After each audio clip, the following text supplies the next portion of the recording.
Selamat pagi, shalom buat kita semua. Saya berharap setiap saudara tetap setia dalam channel Suheri Gultom. Saya percaya saudara pasti diberkati dengan firman Allah. Subscribe, like, share, and comment. Jadi berkat bagi banyak orang lain.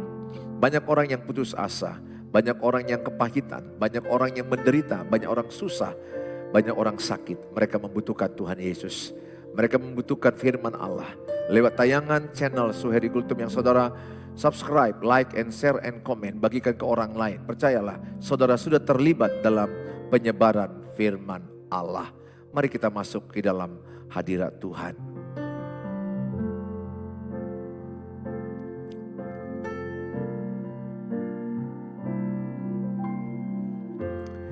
Kerinduanku datang padamu,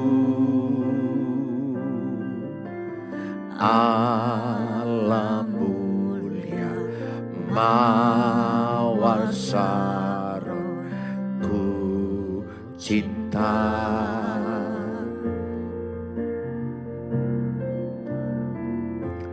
Kaulah Rajaku dan sahabatku, terindah, termanis Engkau bagiku. Ku sembah Kau, sembah Kau dalam roh dan kebenaran. Ku sembah Kau dalam roh dan kebenaran. Tak seorang pun jua seperti Kau, Yesus.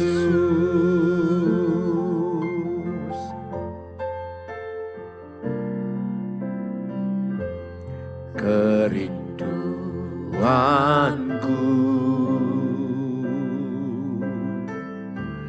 datang padamu, Allah mulia mawar saron ku cinta.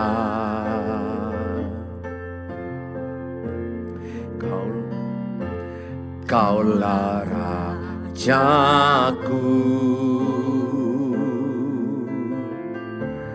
dan sahabatku, terindah, termanis Engkau bagiku. Ku sembah Kau, sembah Kau dalam roh dan kebenaran. Ku sembah Kau dalam roh dan kebenaran. Tak seorang pun jua seperti Kau, Yesus. Ku sembah Kau,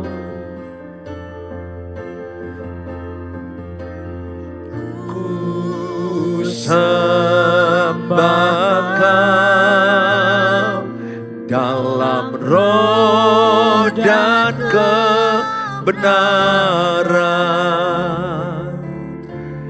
Ku sembah Kau dalam roh dan kebenaran.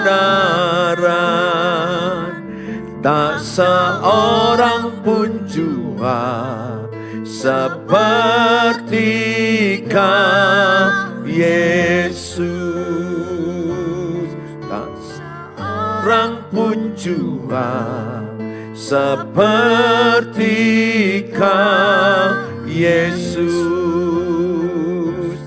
Tak seorang pun jua seperti Kau Yesus.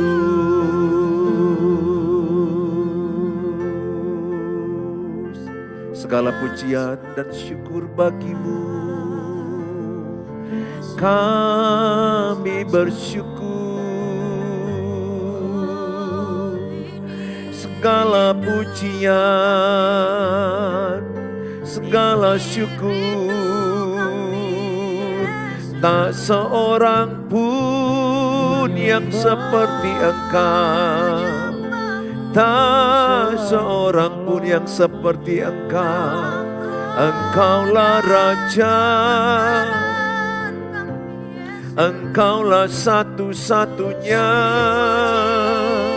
Kami percaya Engkaulah satu-satunya. Engkaulah Raja. Terima kasih. Kami bersyukur. Kami percaya kuasa-Mu. Kami percaya mujizat-Mu.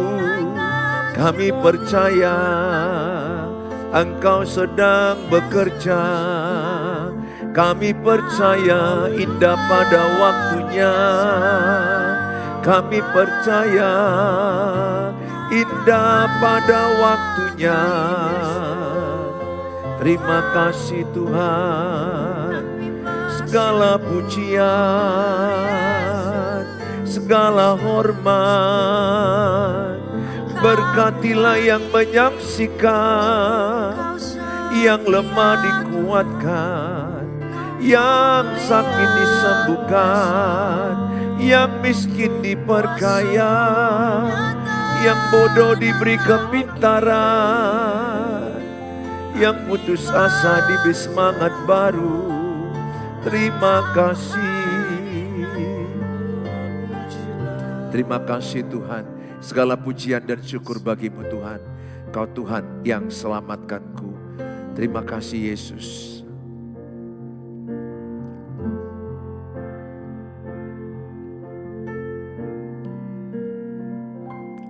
Kau Tuhan yang selamatkanku.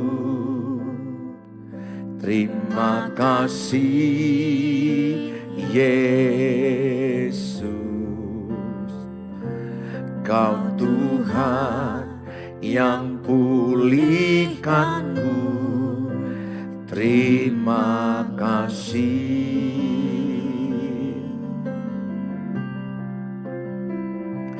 Kau Tuhan yang sembuhkanku.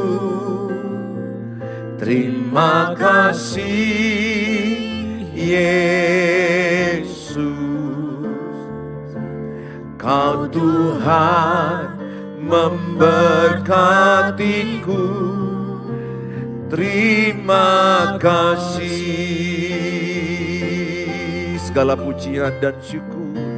Segala pujian dan syukur hanya bagi-Mu Yesus. Dengan apa kan ku balas kasih-Mu? Segala hormat kemuliaan hanya layak bagi-Mu. Sembah Yesus seumur hidupku. Kau Tuhan yang selamatkanku. Terima kasih Yesus. Tuhan yang selamatkanku. Terima kasih Yesus, Kau Tuhan yang pulihkanku.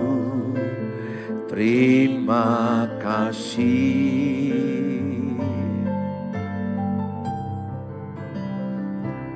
Kau Tuhan yang sembuhkanku. Terima kasih Yesus, Kau Tuhan memberkatiku. Terima kasih. Segala pujian,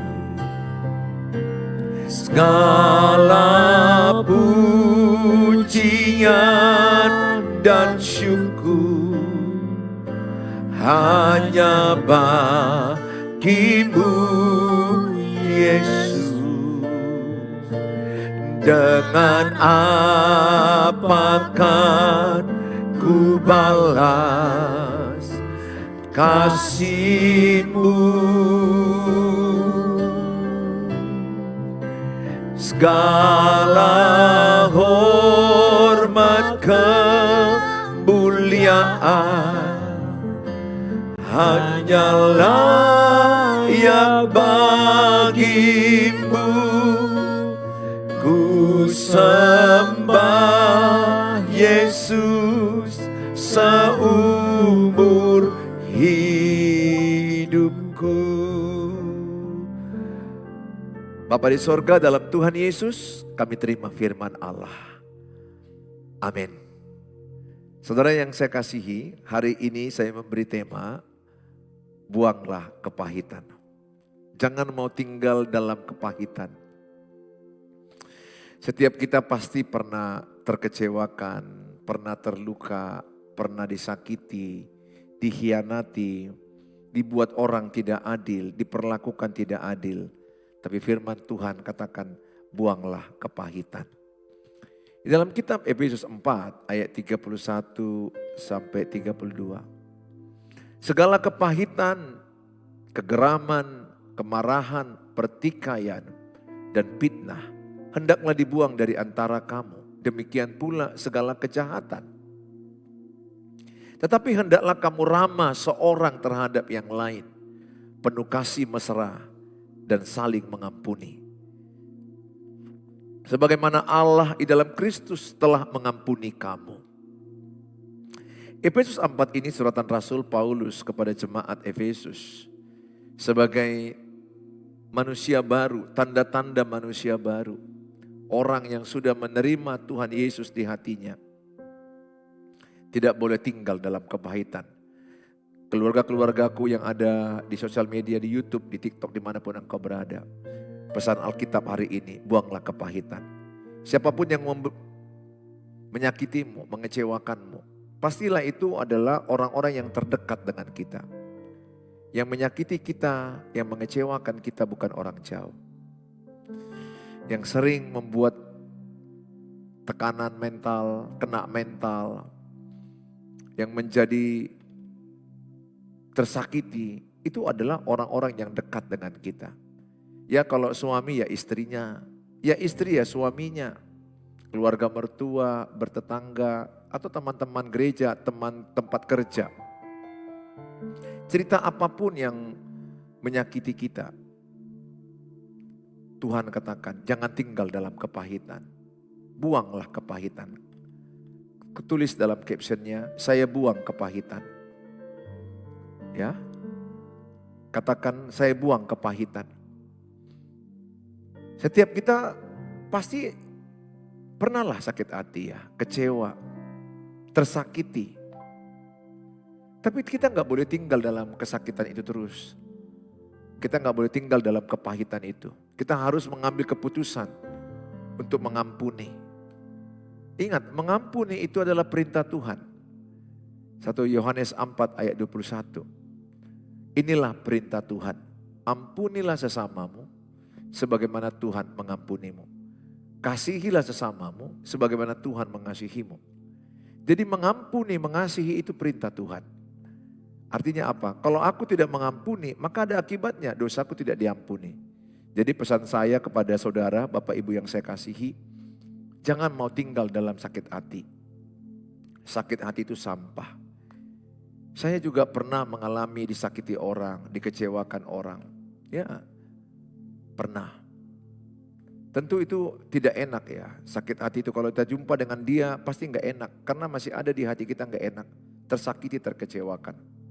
Tapi hari ini firman Tuhan mengajak setiap kita melepaskan pengampunan. Hiduplah ramah dengan yang lain. Buanglah pertikaian, buanglah kemarahan. Saya percaya Roh Kudus yang memampukan kita. Dalam kitab Roma 5 ayat 5 dikatakan, kasih Allah bekerja oleh Roh Kudus. Jadi tidak ada yang mampu mengampuni kalau bukan karena Roh Kudus. Saya pun gak mampu mengampuni istri, mengampuni anak-anak, mengampuni orang yang menyakiti saya, tetangga saya, keluarga saya. Kalau tidak ada Roh Kudus. Roh Kudus yang di hati saya inilah yang membuat saya mampu mengampuni. Tapi Roh Kudus yang di hati saya tidak bisa bekerja kalau tidak saya putuskan. Kalau saya tidak putuskan untuk mengampuni, maka Roh Kudus tidak bekerja. Jadi begini, saya bilang sama Roh Kudus, Roh Kudus, saya mau mengampuni, tapi saya tidak mampu. Roh Kudus bicara di hati saya yang memampukan engkau. Setelah saya bilang saya mau mengampuni, tapi saya tidak mampu, tidak lama lagi saya bisa mengampuni. Ya memang ada kasus berat yang sangat butuh waktu mengampuni. Dikhianati, diselingkuhi 10 tahun, 20 tahun, bertahun-tahun itu sangat sakit. Ya, perselingkuhan dalam berkeluarga itu sangat mematikan, sangat menyakitkan, sangat menghancurkan. Saya heran ya, kenapa ada orang-orang yang mau berselingkuh. Karena itu adalah tombol perang, tombol kehancuran. Semoga anak-anak saudara kalau menikah punya pasangan yang setia. Sehingga pernikahan mereka jauh lebih baik daripada kita orang tua. Saya mengajak setiap saudara, kayak manapun sakitnya dibuat oleh suami yang berselingkuh atau yang menyakiti engkau, yang memukul engkau, yang membentak engkau. Ada juga suami yang membanding-bandingkan istrinya dengan perempuan lain. Ingat, pembandingan itu toksik, pembandingan itu toksik. Jangan mau membanding-bandingkan pasangan, jangan mau membandingkan anak-anak. Saya hanya mengatakan, sesakit hati apapun yang saudara terima, ambil keputusan. Saya lepaskan pengampunan. Katakan, saya lepaskan pengampunan. Dengan iman, maka Roh Kudus akan memampukan ibu melepaskan pengampunan. Tanpa ibu sadari, ibu sudah bisa mengampuni. Tanpa ibu sadari, ibu dimampukan Tuhan oleh kuasa Roh Kudus di hati ibu untuk mengampuninya. Nah saudara, orang yang tinggal dalam kepahitan, kitab Ibrani 12, apa itu kepahitan? Kepahitan itu begini. Sakit hati yang menumpuk, sakit hati yang terus menerus, sakit hati yang bertahun-tahun, atau sakit hati yang bertahun-tahun gak diselesaikan, itu adalah kepahitan. Tidak harus bertahun, bisa juga berbulan, bisa berhari-hari. Jadi kalau ada sakit hati, jangan lama-lama simpan, cepat lepaskan pengampunan. Ingat, ketika kita mengampuni, yang pertama kali diuntungkan siapa? Diri sendiri. Ketika aku mengampuni orang yang menyakiti saya, yang diuntungkan siapa? Saya sendiri, bukan orang lain. Saya jadi ringan, saya jadi lebih sehat, saya lebih kuat. Dan hatiku lebih bersih, gak ada kotoran-kotoran sampah sakit hati. Ingat, sakit hati itu adalah sampah rohani. Sehingga kita bisa melihat jauh ke depan. Kita bisa melihat visi, hati nurani kita bersih. Lepaskan pengampunan Bapak Ibu. Dalam Ibrani 12 ayat 15. Jagalah supaya jangan ada seorang pun menjauhkan diri dari kasih karunia Allah. Agar jangan tumbuh akar yang pahit. Jadi agar jangan tumbuh akar yang pahit yang menimbulkan kerusuhan dan yang mencemarkan banyak orang. Jadi orang yang kepahitan bisa menimbulkan banyak kerusuhan dan mencemarkan banyak orang. Jadi kalau saya kepahitan di gereja, saya akan membuat orang lain juga kepahitan. Katakan saya kepahitan dengan si A. Saya akan mendekati orang supaya orang itu kepahitan dengan si A. Jadi orang yang kepahitan itu, dia suka mencari teman yang sama-sama pahit. Jadi orang kepahitan ini bisa bertemu sama-sama kepahitan. Sehingga mereka membagikan kepahitannya sehingga semakin pahit. Sehingga mereka seperti dikuatkan karena ada kelompok yang kepahitan. Jadi orang kepahitan ciri-cirinya mencari supaya ada orang yang dicemarinya. Bahkan orang yang kepahitan itu juga menimbulkan banyak kerusuhan. Jadi banyak persoalan, di mana-mana dia berada jadi banyak akar pahit. Akar itu artinya terus menerus tumbuh. Tidak disiapkan dia. Dan bisa menimbulkan sakit, penyakit fisik. Sakit jiwa dan sakit fisik. Sama lah itu ibaratnya kayak luka saya. Kalau luka saya ini ada nanah. Dan kemudian luka saya ini ada nanah. Kemudian tidak saya bereskan. Maka luka ini, nanah ini akan berubah menjadi infeksi yang lebih berat. Dan bisa lama-lama menjadi penyakit kanker. Jadi penting sekali membereskan luka itu lebih awal. Kalau luka awal mungkin kasih sabun, dibersihkan selesai. Atau kasih betadin, sudah selesai. Tapi kalau dia ada luka nggak dibereskan, ada nanah, maka lalat datang. Kalau lalat datang, maka dia menimbulkan nanah yang lebih besar. Dan berakibat infeksi yang lebih besar. Yang berujung kepada penyakit yang lebih serius. Saya ajak semua saudara. Jangan tinggal dalam kepahitan. Sesakit hati apapun dibuat edamu, mertuamu, tetanggamu, teman kerja, teman gereja, pasanganmu, anak-anakmu, menantumu. Lepaskan pengampunan. Yang untung pertama kali itu diri sendiri. Dirimu akan sehat rohanimu, akan sehat jiwamu, akan sehat badanimu. Ini pesan firman Tuhan pada hari ini. Jangan tinggal dalam kepahitan, lepaskan kepahitan. Berdamailah dengan rasa sakitmu di masa lalu. Ya, di dunia ini banyak tidak adil. Di dunia ini banyak tidak fair. Di dunia ini tidak tempat keadilan. Dalam Tuhan Yesus ada keadilan. Sehingga banyak manusia terkecewakan, tersakiti. Saya mau katakan, lepaskan pengampunan. Kalau ada sakit hati, engkau berkata, Tuhan aku mengampuni. Kuatkan aku Tuhan. Tuhan aku mengampuni, mampukan aku Tuhan. Lihat, hari demi hari engkau dikuatkan Tuhan, dimampukan Tuhan. Dan kalau engkau mengampuni, Tuhan mengampuni engkau, berkat Tuhan tidak terhalang kepada saudara. Saya rindu setiap saudara dan saya menggenapi firman Allah. Supaya kita mengampuni sesama kita, sebagaimana Tuhan mengampuni kita. Tuhan Yesus memberkati kita, renungan hari ini tidak begitu panjang. Saya tambahkan lagi 1 Yohanes 3:15. Setiap orang yang membenci saudaranya, pembunuh manusia. Dan kamu tahu bahwa tidak ada seorang pembunuh yang tetap memiliki hidup yang kekal di dalam dirinya. Jadi seorang pembenci saudaranya adalah pembunuh manusia. Jadi jangan sampai nanti kepahitan, sakit hati, berakar, tidak disiapkan, berakar kepada kepahitan. Kepahitan berakar menjadi kebencian. Kebencian berakar menjadi dendam.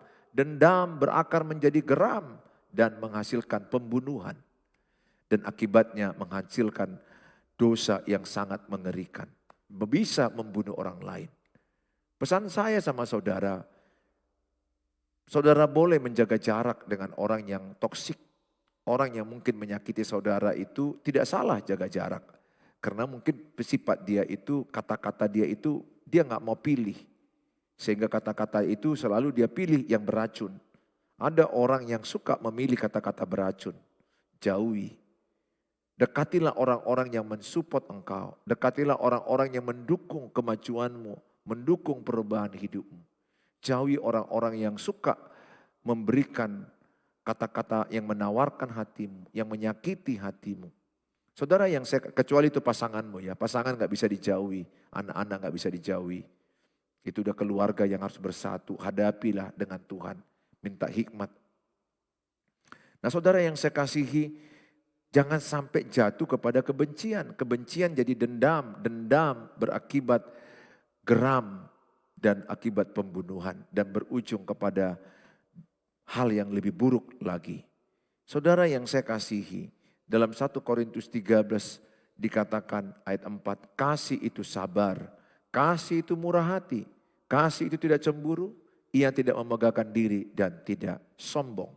Kasih tidak melakukan yang tidak sopan dan tidak mencari keuntungan diri sendiri. Kasih tidak pemarah, kasih tidak menyimpan kesalahan orang lain. Lihat ayat 1 Korintus 13 ayat 5, kasih tidak menyimpan kesalahan orang lain.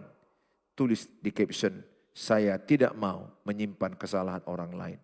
Atau tulis captionnya, saya mengampuni. Tulis captionnya, saya mengampuni. Saya melepaskan pengampunan kepada orang yang menyakiti saya. Saya mengampuni mertua saya, puji Tuhan. Ada kata-kata di situ. Saya mengampuni suami saya, puji Tuhan. Ampuni mertuamu, ampuni suamimu, ampuni siapapun yang menyakiti engkau, ampuni istrimu. Saudara yang saya kasihi, jadi orang yang punya kasih Tuhan Yesus mengampuni.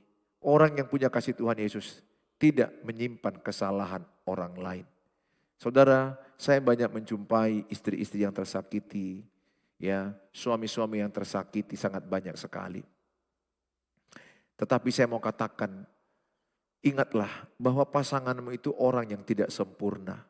Orang yang tidak sempurna artinya apa? Berpotensi buat salah, berpeluang buat salah.